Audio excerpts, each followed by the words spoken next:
आज हम इस वीडियो में बात करेंगे आईसीएसई क्लास 10th का इकोनॉमिक एप्लीकेशन का रिड्यूस सिलेबस के बारे में। हम पेज बाय पेज आपको बताएंगे कि कौन कौन सा टॉपिक आपको पढ़ाना है। देखिए, ये वीडियो हमको पहले ही बना देना चाहिए था, लेकिन हम समझे थे कि मतलब सभी लोग जानते हैं कि कौन सा टॉपिक पढ़ना है, कौन सा टॉपिक रिड्यूस हो गया है। लेकिन कल हम फिजिक्स का पीवाईक्यू पर एक वीडियो पोस्ट किए, उस पर एक कॉमेंट आया कि सर इकोनॉमिक एप्लीकेशन का आप रिड्यूस सिलेबस बता दीजिए। फिर आज सुबह में हम एक वीडियो पोस्ट किए, फिर उसी पर कमेंट आया कि आप रिड्यूस सिलेबस पर बता दीजिए। कोई यतीश नाम से है, तो यतीश भाई आप लास्ट मोमेंट पर बता रहे हैं कि रिड्यूस सिलेबस बता दीजिए। यार पहले ही बता देना चाहिए था। खैर चलिए, ला दिए हैं आपके लिए। देखिए, फर्स्ट चैप्टर है हमारा थ्योरी ऑफ डिमांड। जो ये कलर किए हैं ना, ऑरेंज कलर से है, जो कलर किए हैं, ये टॉपिक आ रहा है, ठीक है। और जो कलर नहीं हुआ है वो टॉपिक को काट दीजिए, ठीक है। तो फर्स्ट चैप्टर है हमारा theory of demand. Meaning of demand आ रहा है, उसके बाद टाइप्स ऑफ डिमांड आ रहा है। टाइप्स ऑफ डिमांड में 3 आ रहा है, ज्वाइंट डिमांड, कंपोजिट डिमांड और डिराइव डिमांड। रिड्यूस क्या हुआ है, ये जो डायरेक्ट डिमांड है ये डायरेक्ट डिमांड नहीं आ रहा है, ठीक है। फिर से मार्क कर लीजिए, ज्वाइंट डिमांड, कंपोजिट डिमांड और डिराइव डिमांड इसमें आ रहा है। फिर हम बात करेंगे डिटर्मिनेंट ऑफ डिमांड और फैक्टर अफेक्टिंग डिमांड। ये आपका टॉपिक आ रहा है, समझ में आ रहा है, मार्क कर रहे हैं, ये टॉपिक आपका आ रहा है। फिर आ रहा है डिमांड शेड्यूल। क्या आ रहा है, डिमांड शेड्यूल, दोनों आ रहा है इसमें, इंडिविजुअल डिमांड शेड्यूल और मार्केट डिमांड शेड्यूल। फिर डिमांड कर्व आ रहा है, डिमांड कर्व, इसमें भी दोनों आ रहा है, इंडिविजुअल डिमांड कर्व और मार्केट डिमांड कर्व, ठीक है, दोनों आ रहा है। फिर आता है लॉ ऑफ डिमांड, ये भी टॉपिक आपका आ रहा है। Movement along the demand curve, ये भी टॉपिक आ रहा है। फिर आ रहा है shift in demand curve, shift वाला भी पोर्शन आ रहा है आपका, इसमें से कोई नहीं है। फिर है exception to the law of demand, ये आपका हो गया फर्स्ट चैप्टर। कुछ समझ में आया? देखिए, चैप्टर 1 थ्योरी ऑफ डिमांड में ये टॉपिक आ रहा है, meaning of demand, types of demand. Types of demand में 3 आ रहा है, ज्वाइंट, डिराइव डिमांड और composite demand. Law of demand आ रहा है, demand schedule and curve both individual and market.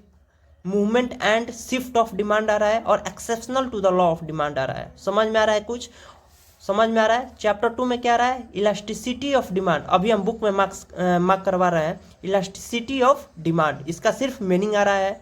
Types आ रहा है, परसेंटेज मेथड। देखिए, इलास्टिसिटी ऑफ डिमांड जो है 3 मेथड आपके बुक में दिया है, लेकिन आपको सिर्फ परसेंटेज मेथड से 1-2 न्यूमेरिकल आएगा, उसको सॉल्व करना है। किस मेथड से? परसेंटेज मेथड से। और फिर आएगा factor affecting elasticity of demand. चलिए बुक में देखते हैं। चैप्टर 2 इलास्टिसिटी ऑफ डिमांड, सबसे पहले meaning of elasticity of demand. फिर आपको पढ़ना है types of elasticity of demand, ठीक है। देखिए, आपका जो रिड्यूस सिलेबस में है उसमें मेंशन नहीं किया है कि ये टॉपिक आ रहा है कि नहीं, ये तो फाइनल है कि आ रहा है, ये मेंशन नहीं किया है, लिख दिया है कि types of elasticity of demand. तो आपको ये पूरा पढ़ना है, ठीक है, ये पूरा पढ़ना है। और परसेंटेज मेथड बता देते हैं। देखिए, यहाँ पर दिख रहा है method of measuring of elasticity of demand, यानी प्राइस इलास्टिसिटी ऑफ डिमांड। इसमें आपका 4 मेथड दिया है, percentage method, total expenditure method, geometrical method और आर्क मेथड। ये तीनों मेथड आपको नहीं पढ़ना है, पढ़ना है आपको क्या, परसेंटेज मेथड। हो गया? आगे बढ़े, ठीक। फिर आता है आपका factor affecting price elasticity of demand, ये टॉपिक आ रहा है। हो गया? चलिए, theory of supply, third chapter, theory of supply. Meaning of supply आ रहा है, लगा लिए, मीनिंग ऑफ सप्लाई। डिटर्मिनेंट और फैक्टर गवर्निंग दी सप्लाई आ रहा है, लगा लिए, ठीक। इस पर भी सप्लाई शेड्यूल इसमें भी आ रहा है, दोनों इंडिविजुअल और मार्केट। और कर्व वाला भी आ रहा है, सप्लाई कर्व, इंडिविजुअल और मार्केट, लगा लिए, दोनों लगा लिए। सप्लाई कर्व, इंडिविजुअल और मार्केट दोनों आ रहा है, लगा लिए। लॉ ऑफ सप्लाई आ रहा है, लगा लिए, लॉ ऑफ सप्लाई, बहुत बढ़िया। Movement along the supply curve and shift in supply curve, ये भी आ रहा है, लगा लिए। लगा लिए? ठीक, देखिए ये हम जो बताएं तो आपको ये पढ़ना है। ये जो movement along the supply curve and shift in supply curve, सिर्फ यही इतना नहीं, ये पूरा कर्व के बारे में ही बता रहा है। ये पूरा टोटल पढ़ना है आपको। ये मत समझिएगा कि सिर्फ इतना पढ़ना है, ये पूरा आपका शिफ्ट के बारे में बताएगा। कि पूरा वीडियो बनाया है यार इस पर, देखिए ना वीडियो, कि अपवर्ड कब शिफ्ट होगा, डाउनवर्ड कब शिफ्ट होगा, पूरा हम बनाए हैं। हो गया? पूरा टॉपिक कवर हुआ है भाई। हो गया? हो गया, चलिए बहुत बढ़िया। आ जाइए आपका फोर्थ, देखिए प्रिंट वाला बुक है, फोर्थ चैप्टर नहीं है। फोर्थ चैप्टर में हम बता देते हैं इलास्टिसिटी ऑफ सप्लाई में meaning of elasticity of supply, इसका टाइप्स और percentage method of measuring elasticity of supply. ये 3 टॉपिक आ रहा है। कुछ आ रहा है समझ में भाई? जल्दी फास्ट तो नहीं हो रहा है? फास्ट नहीं ना भाग रहे हैं? समझ में आ रहा है? चैप्टर 1 में ये टॉपिक आ रहा है, चैप्टर 2 में ये टॉपिक आपको पढ़ना है, चैप्टर 3 में ये टॉपिक पढ़ना है, और chapter 4 meaning of elasticity, types और percentage method of measuring elasticity of supply. सिर्फ कौन मेथड? परसेंटेज मेथड, और रेड्यूस हो गया। चैप्टर 5 फैक्टर ऑफ प्रोडक्शन, हटा दीजिए, पूरा साफ काट दीजिए इसको। फैक्टर ऑफ प्रोडक्शन काट दीजिए, नहीं आ रहा है, हम बता रहे हैं इसमें क्या आ रहा है। ये पूरा चैप्टर को हटा दीजिए, फैक्टर ऑफ प्रोडक्शन को। आइए लैंड के ऊपर आइए, चैप्टर 6 लैंड। आ गए? आ गए? चलिए ठीक है। इसमें आ रहा है meaning of demand, meaning of demand, characteristics of land, sorry meaning of land है यार, कहाँ दिमाग है। Meaning of land, characteristics of land. हो गया दोनों? हो गया दोनों? ठीक है। फंक्शन ऑफ लैंड काट दीजिए, नहीं आ रहा है।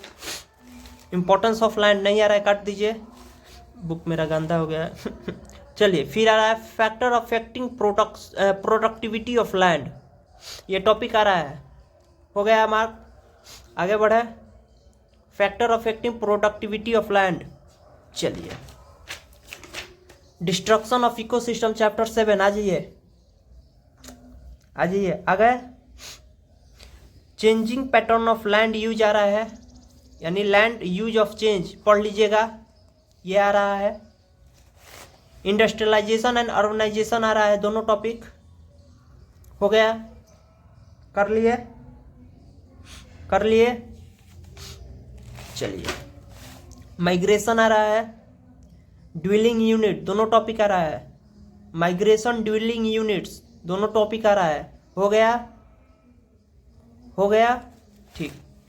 माइनिंग, माइनिंग आ रहा है, कर लिए? मार्क कर लिए? माइनिंग, बहुत बढ़िया। कंस्ट्रक्शन ऑफ डैम्स, इस पर भी कर लीजिए, construction of dams. Shifting cultivation, पूरा टॉपिक आ रहा है, cultivation sorry construction of dam और शिफ्टिंग कल्टीवेशन, पूरा टॉपिक बताएं यार। वीडियो देखें हैं डिस्ट्रक्शन ऑफ इकोसिस्टम, पूरा टॉपिक कवर किए हैं हम। रिड्यूस सिलेबस के अकॉर्डिंग नहीं पढ़े हैं कोई भी चैप्टर। चैप्टर 8 आइए, labour, meaning of labour, mark कीजिए, meaning of labour, characteristics of labour, characteristics of labour. हो गया? कैरेक्टरिस्टिक्स ऑफ लेबर हो गया, बहुत बढ़िया। ये सब हटा दीजिए, लैंड लेबर सब हटा दीजिएगा, ठीक है। जो मार्क किए हैं सिर्फ वही आएगा। Division, division specialization of labour है, इसका मीनिंग आएगा, ठीक है। Division specialization of labour, division of labour का मीनिंग आएगा। क्या है, क्या है डिवीजन ऑफ लेबर, इसको एक्सप्लेन कीजिए, या दे देगा कि क्या है स्पेशलाइजेशन ऑफ लेबर, इसको एक्सप्लेन कीजिए, मीनिंग आ रहा है। हो गया? चलिए आ जाइए types of labour. Types of labour में सिंपल और पर्सनल आ रहा है, कॉम्प्लेक्स प्रोसेस आ रहा है, हॉरिजॉन्टल एंड वर्टिकल आ रहा है, टेरिटोरियल और जियोग्राफिकल को काट दीजिए, टॉपिक नहीं आ रहा है, ये रिड्यूज हो गया है, ये रिड्यूज हो गया है भाई, इसको हटा दीजिए। 3 टॉपिक आ रहा है, ये रिड्यूज हो गया है, ये आपको नहीं पढ़ना है। Simple, complex, horizontal and vertical पढ़ना है। क्या बोला मैं? सिंपल, कॉम्प्लेक्स, हॉरिजॉन्टल और वर्टिकल पढ़ना है। हो गया? आगे बढ़े, आगे बढ़े, आगे बढ़े, ठीक। देखिए अब यहाँ पर हम सिंपल और पर्सनल बोले तो ये आपको पढ़ना है, कॉम्प्लेक्स और प्रोसेस बोले तो आपको ये पढ़ना है, हॉरिजॉन्टल एंड वर्टिकल बोले तो हॉरिजॉन्टल एंड वर्टिकल ये पढ़ना है, और ये फोर्थ वाला नहीं पढ़ना है। ठीक है, अब ये मत बोलिएगा कि इसको क्यों नहीं कलर किए हैं, इतना तो यार दिमाग है ना।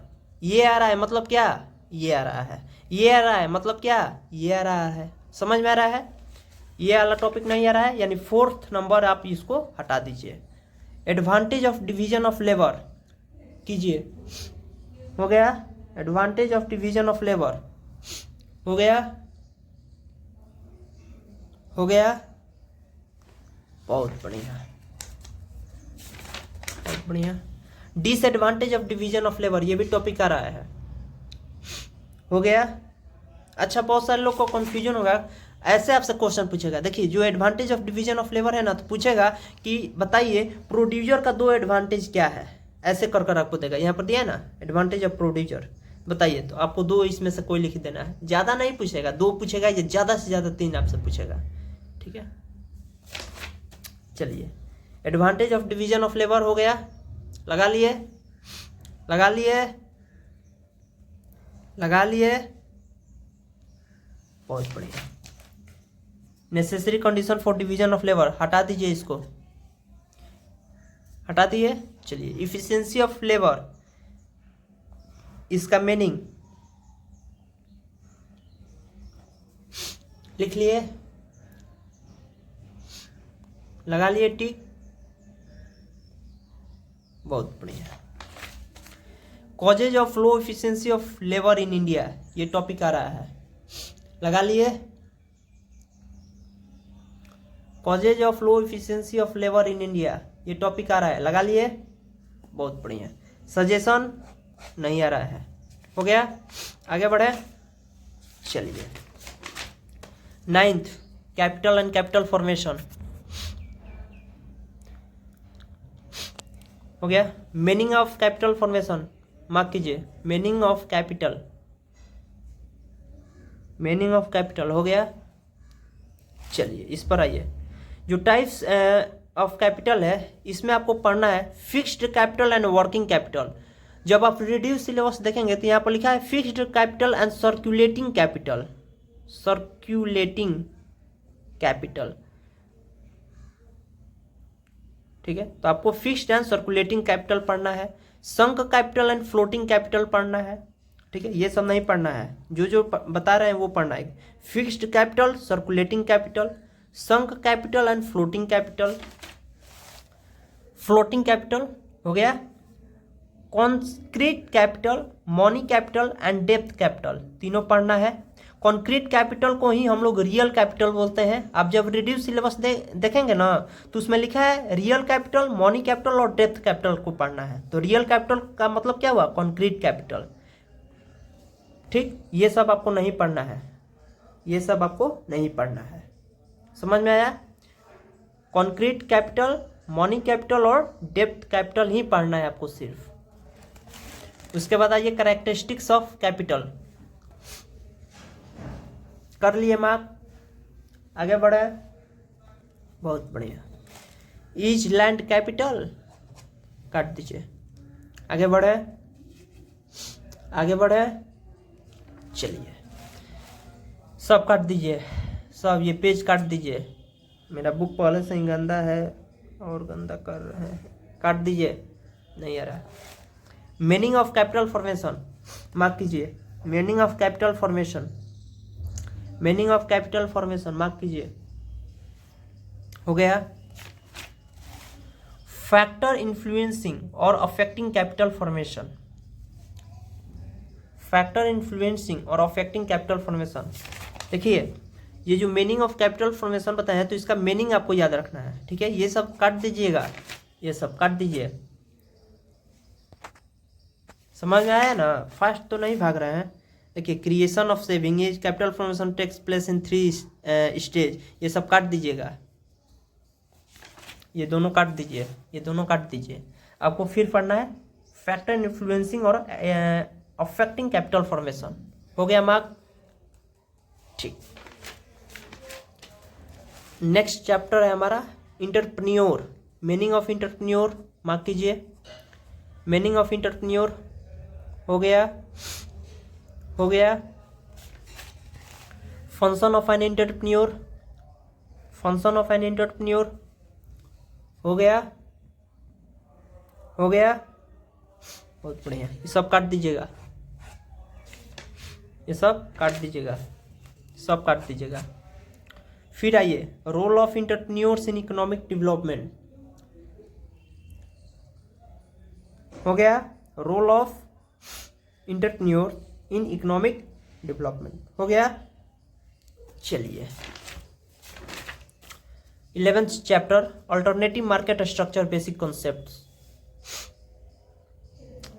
हो गया। चलिए फर्स्ट मार्क कीजिए, परफेक्ट कंपटीशन और परफेक्टली कॉम्पिटिटिव मार्केट। कर लिए, कर लिए, ठीक। मोनोपोली मार्केट और मोनोपोली, मोनोपोली मार्केट और मोनोपोली कर लिए, कर लिए, ठीक। Monopolistically competitive market, monopolistic competitive competition, sorry competition, इसको मार्क कर लीजिए 2 नंबर हो गया। मोनोपोलिस्टिकली कॉम्पिटिटिव मार्केट हो गया। चलिए यहाँ पर एक और टॉपिक बचा है, प्रोडक्ट डिफरेंशिएशन। कर लिए, प्रोडक्ट डिफरेंशिएशन खोज लिए बुक में, प्रोडक्ट डिफरेंशिएशन, प्रोडक्ट डिफरेंशिएशन मिल गया, मार्क कर लिए, ठीक। चलिए मीनिंग आइए, मोनोसोनी मार्केट, इसका सिर्फ मीनिंग, मोनोसोनी मार्केट, मोनो पी यहाँ पर लगा है, ठीक है। मोनोसोनी मार्केट, इसका मीनिंग शुड बी हाईलाइटेड, सिर्फ इसका मीनिंग आपको जानना है। आगे बढ़े, आगे बढ़े, जो टॉपिक बता रहे हैं सिर्फ वही टॉपिक पढ़ना है। चलिए काट दीजिए, the state and economic development हटा दीजिए, इसको सुकून मिल रहा है काटने में, मिलता होगा। The state and economic development chapter का बात ही नहीं करना है। आइए 13 चैप्टर आइए, इंस्ट्रूमेंट ऑफ स्टेट इंटरवेंशन, जिसका बुक गोयल ब्रदर्स का है या अदर पब्लिकेशन का है। देखिए टॉपिक तो सेम है, चैप्टर इधर उधर है, टॉपिक सेम दिया होगा, थोड़ा आपको मेहनत ज़्यादा करना पड़ेगा, खोजना पड़ेगा कि कौन सा टॉपिक कहाँ दिया है। Chapter 13 instrument of state intervention, physical policy आ रहा है भाई, meaning, meaning of physical policy हो गया, इसको काट दीजिएगा। जो टॉपिक हम नहीं बता रहे हैं उसको काट दीजिए, जो टॉपिक हम यहाँ पर हाईलाइट किए हैं ऑरेंज कलर से वही टॉपिक सिर्फ आएगा, आपसे पूछेगा। फिजिकल पॉलिसी सिर्फ meaning, objective of physical policy सब काट दीजिए, पेज पूरा पेज ये काट दीजिए, काट दिए, काट दिए, ठीक है। टैक्सेशन सब काट दीजिए, ये यहाँ पर आइए, डायरेक्ट एंड इनडायरेक्ट टैक्स आपसे पूछेगा, डायरेक्ट एंड इनडायरेक्ट टैक्स, इसका मीनिंग, मेरिट एंड डिमेरिट, 3 पूछेगा चीज। फिर से सुनिए, जो डायरेक्ट एंड इनडायरेक्ट टैक्स है इसका मीनिंग, मेरिट और डिमेरिट 3 पूछेगा, मीनिंग भी पूछेगा, मेरिट भी आपसे पूछेगा और इसका डिमेरिट भी पूछेगा। हो गया, कर लिए, ये सब काट दिए, ठीक है। ये सब कोई नहीं आएगा, कोई भी टॉपिक इससे नहीं आपसे पूछेगा, काट दिए। मेरा बुक बहुत गंदा हो गया। Advantage of direct tax mark कीजिए, advantage of direct tax, disadvantage of direct tax कर लिए। चलिए एडवांटेज ऑफ इनडायरेक्ट टैक्स और डिसएडवांटेज ऑफ इनडायरेक्ट टैक्स, चारों टॉपिक कर लिए। Advantage of direct tax, disadvantage of direct tax, advantage of indirect tax, disadvantage of indirect tax कर लिए, सब ये काट दीजिएगा। यहाँ पर आइए, प्रोपोर्शनल टैक्स, इसका मीनिंग और एक एग्जाम्पल याद कर लीजिए। प्रोग्रेसिव टैक्स, इसका मीनिंग और एग्जाम्पल याद कर लीजिए। डायग्राम नहीं पूछेगा आपसे, ठीक है। इसका मेरिट नहीं पूछेगा आपसे, मेरिट नहीं आ रहा है भाई, मेरिट नहीं आ रहा है। प्रोपोर्शनल टैक्स, इसका मीनिंग और एग्जाम्पल। प्रोग्रेसिव टैक्स, मीनिंग और एग्जाम्पल। रिग्रेसिव टैक्स, मीनिंग और एग्जाम्पल। डिग्रेसिव टैक्स, मीनिंग और example. Merit, objective of taxation, ये सब काट दीजिए। मेरिट नहीं आ रहा है, मेरिट ऑफ रिग्रेसिव सब काट दीजिए। हो गया, आगे बढ़े, चलिए। Monetary policy, meaning only. Monetary policy का सिर्फ मीनिंग आ रहा है। मॉनेटरी पॉलिसी मीनिंग ओनली, हो गया। सब ये काट दीजिएगा, सब ये काट दीजिए, सब सिर्फ मॉनेटरी पॉलिसी का मीनिंग आ रहा है। आगे बढ़े, समझ में आ रहा है, सब ये काट दीजिए, काट दिए। सुकून मिला, सुकून मिला। काट रहे हैं। Qualitative control measures like, qualitative measures नहीं ना पूछा है भाई। नहीं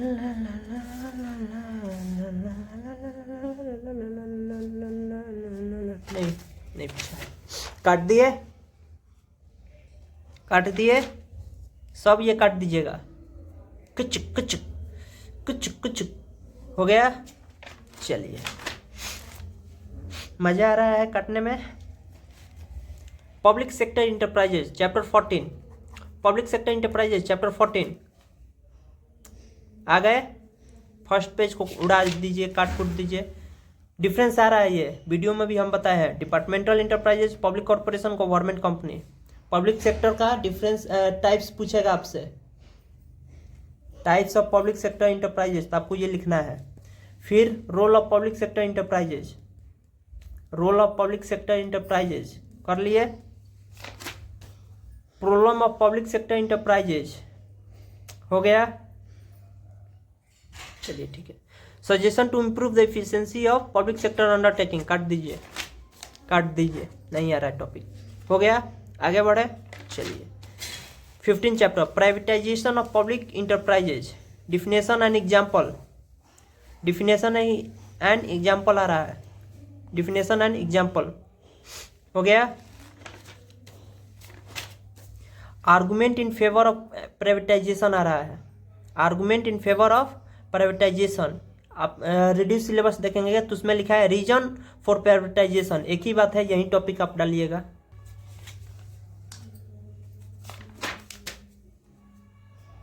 सब काट दीजिए, कोई नहीं टॉपिक आ रहा है, सब टॉपिक काट दीजिए। Chapter 16 money and inflation, first page. Definition of money, इसका सिर्फ मीनिंग आ रहा है। मनी क्या है, what is money, define money, ऐसे कर क्वेश्चन देगा। मीनिंग, मनी का सिर्फ मीनिंग आ रहा है। फंक्शन आइए, फंक्शन ऑफ मनी पर।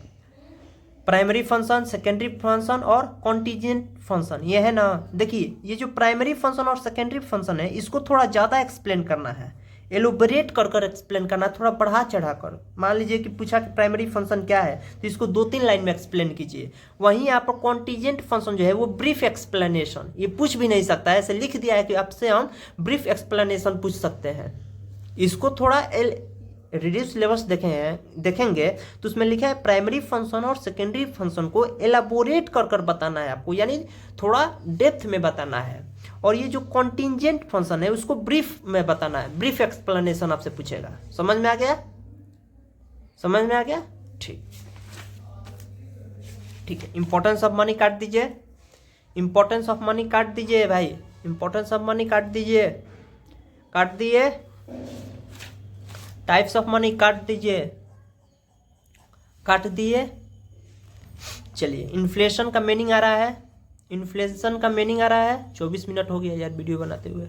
मीनिंग आ रहा है, इन्फ्लेशन का मीनिंग आ रहा है, इसको काट दीजिएगा। Characteristics of inflation,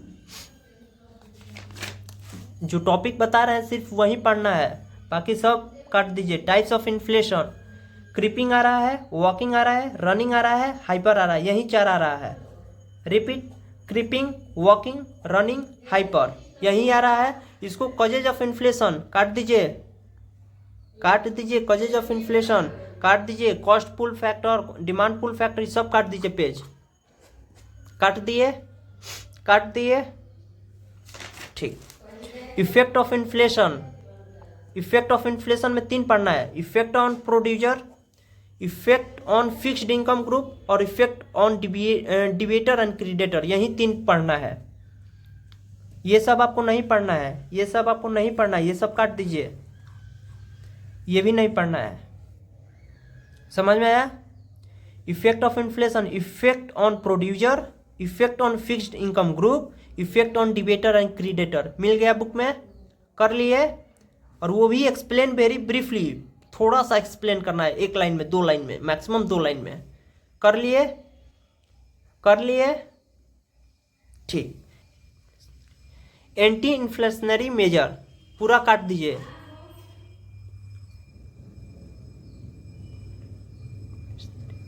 anti inflationary major पूरा काट दीजिए भाई, पूरा, कोई टॉपिक नहीं आ रहा है, काट दिए। चलिए लास्ट टॉपिक है हमारा, और लास्ट चैप्टर टॉपिक बता रहे हैं, last chapter banking, commercial bank और सेंट्रल बैंक। चलिए कमर्शियल बैंक का मीनिंग आ रहा है भाई, डिफिनेशन ऑफ कमर्शियल बैंक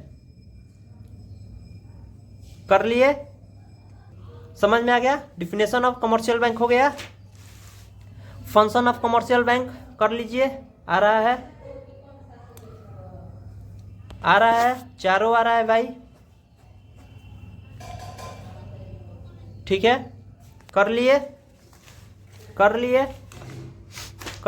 ऐसे ये सब पूछता नहीं है, मेन आपसे यही 2 पूछेगा, यही 2 फंक्शन, ये बहुत कम, रेयर पूछता है। ऐसे इस बार टॉपिक में ये रिड्यूस नहीं हुआ है, आ भी सकता है, ठीक है। 1-2 फंक्शन इन दोनों का याद कर लीजिएगा, वीडियो में हम बताए हैं। लिमिट ऑफ क्रेडिट, देखिए ये सब काटिए, कहाँ से आ जाता है यार ये सब, इसको हटाइए, इसको काटिए, काटने में मजा आता है ना। सेंट्रल बैंक, इसका डिफिनेशन या मीनिंग, डिफिनेशन, सेंट्रल बैंक का डिफिनेशन। फिर आ रहा है function of a central bank और the reserve bank of India, ठीक है, ये आ रहा है टॉपिक, ये टॉपिक आ रहा है, ये जो काटकुट है ये काटकुट नहीं है, ये टॉपिक आ रहा है, दोनों topic. Function of a central bank of the reserve bank of India, ये टॉपिक आ रहा है भाई, ये टॉपिक आ रहा है, ठीक है। इसमें कोई, ये देखिए जो हम ये किए हैं पिछले साल किए थे, ये वाला। इस बार आपके जब रिड्यूस सिलेबस देखेंगे तो लिखा गया function of a central bank और द आरबीआई, तो आपको ये पूरा फंक्शन पढ़ना है, पूरा ये पढ़ना है, ये नहीं कि सिर्फ ये और ये पढ़ना है, ये भी पढ़ना है, ये भी पढ़ना है, सब पढ़ना है, ठीक है। फंक्शन पूरा पढ़ना है, पूरा समझ में आ रहा है? फंक्शन ऑफ आरबीआई पूरा पढ़ना है, समझ में आ रहा है? ठीक। डिफरेंस बिटवीन काट दीजिएगा। ऑब्जेक्टिव ऑफ क्रेडिट कंट्रोल काट दीजिएगा। हाँ, जनरल और quantitative method of credit control दोनों आ रहा है भाई, जनरल यानी क्वांटिटेटिव मेथड, और सिलेक्टिव और क्वालिटेटिव मेथड दोनों आ रहा है। कर लिए, आगे बढ़े। रिजर्व बैंक ऑफ इंडिया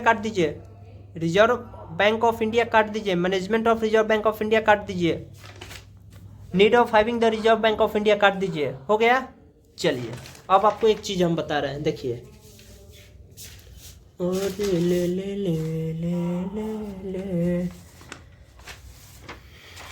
देखिए चैप्टर 1 में ये टॉपिक पढ़ना है, चैप्टर 2 में ये टॉपिक पढ़ना है, चैप्टर 3 में ये पढ़ना है, चैप्टर 4 में ये पढ़ना है, चैप्टर 5 नहीं आ रहा है, चैप्टर 6 में ये पढ़ना है।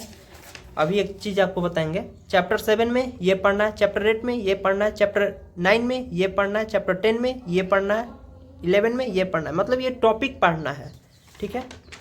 अच्छा, 12th में पूरा काट दीजिए, 12th आ ही नहीं रहा है। चैप्टर 13 में ये टॉपिक पढ़ना है, चैप्टर 14 में ये टॉपिक पढ़ना है, चैप्टर 15 में ये टॉपिक पढ़ना है, चैप्टर 16 में ये टॉपिक पढ़ना है, चैप्टर 17 में ये टॉपिक पढ़ना है। अब आपको एक खास चीज़ बता रहे हैं, और ये वो है। केस स्टडी आपका किस टॉपिक पर आएगा? ये केस स्टडी यही 3 टॉपिक पर आएगा। केस स्टडी कभी 8 मार्क्स का पूछता है, कभी 10 मार्क्स का पूछता है, कभी 7 मार्क्स का पूछता है।